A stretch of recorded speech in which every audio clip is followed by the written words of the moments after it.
I worked graveyard shifts at a 24-hour storage facility off a stretch of highway, so empty it barely felt real. The place was technically inside city limits, but only on paper. In practice, it was surrounded by scrubland, a dead strip mall, and a motel that looked like it had been abandoned mid-argument.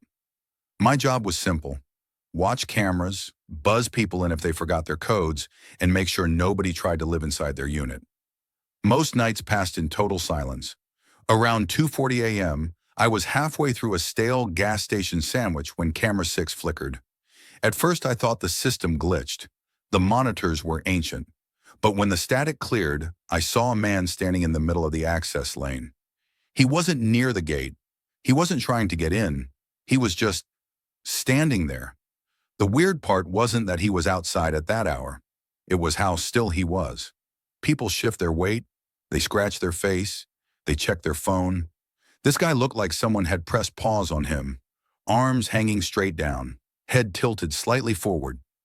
Even through the grainy black and white feed, I could tell he was staring directly at the camera. A minute passed, then another. I leaned closer to the monitor, expecting him to move. He didn't. My first thought was drugs. My second thought was that I didn't want this to be my problem.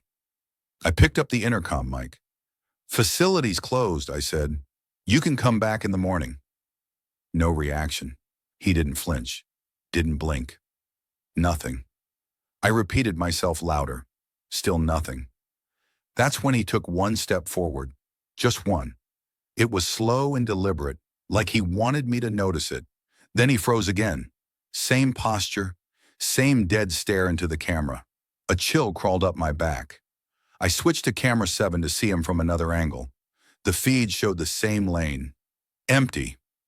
I frowned and switched back to camera 6. He was still there. I flipped between the two feeds 3 or 4 times. One camera showed a man. The other showed nothing but pavement. My stomach dropped. I told myself it was a glitch. It had to be. Old wiring, bad signal, whatever. I stood up, grabbed the flashlight from under the desk, and walked to the front door. The smart thing would have been to stay inside, call the cops, lock down.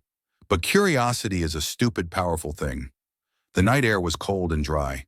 The highway hummed faintly in the distance. I stepped outside and aimed the flashlight toward the access lane. Empty. No man. No footprints in the dust. Nothing. I actually laughed out loud, a shaky, embarrassed sound. "Great," I muttered. "I'm hallucinating now." When I turned back toward the office, the front door was closed. I was sure I'd propped it open. I walked up and grabbed the handle. Locked. I stared through the glass. My keys were sitting on the desk inside, right where I left them. And behind the desk, standing perfectly still, was the man from the camera. He was inside. My brain refused to process it. There was no back entrance, no broken window, no sound of a door.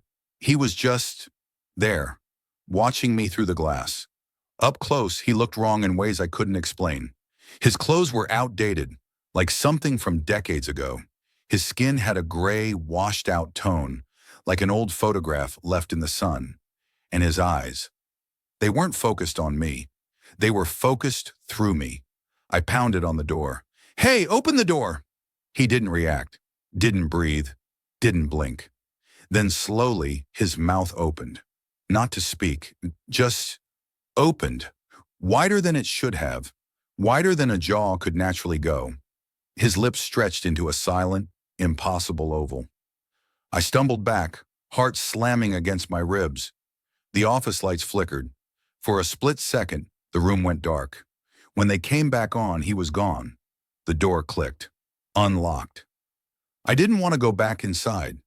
Every instinct screamed at me to run to my car and drive until sunrise. But my keys were still on that desk, and my car was inside the gated lot. I stepped in. The air inside felt heavy, like the room had been sealed for years. The fluorescent lights buzzed louder than before. I grabbed my keys without taking my eyes off the corners of the office. Nothing moved. I told myself it was over. Some stress-induced episode. Lack of sleep. Bad sandwich. I almost believed it, until I looked at the monitors. Every camera feed showed the same image. The man standing directly behind my chair. I didn't turn around. I couldn't. My reflection in the dark monitor glass showed empty space behind me, but the cameras insisted he was inches from my back. His head tilted at that same unnatural angle. Mouth closed now, eyes locked onto me. The intercom crackled. A voice whispered, "You let me in." It sounded like my voice. I bolted. I don't remember unlocking the gate or getting into my car. I just remember the tires screaming and the storage facility shrinking in my rearview mirror.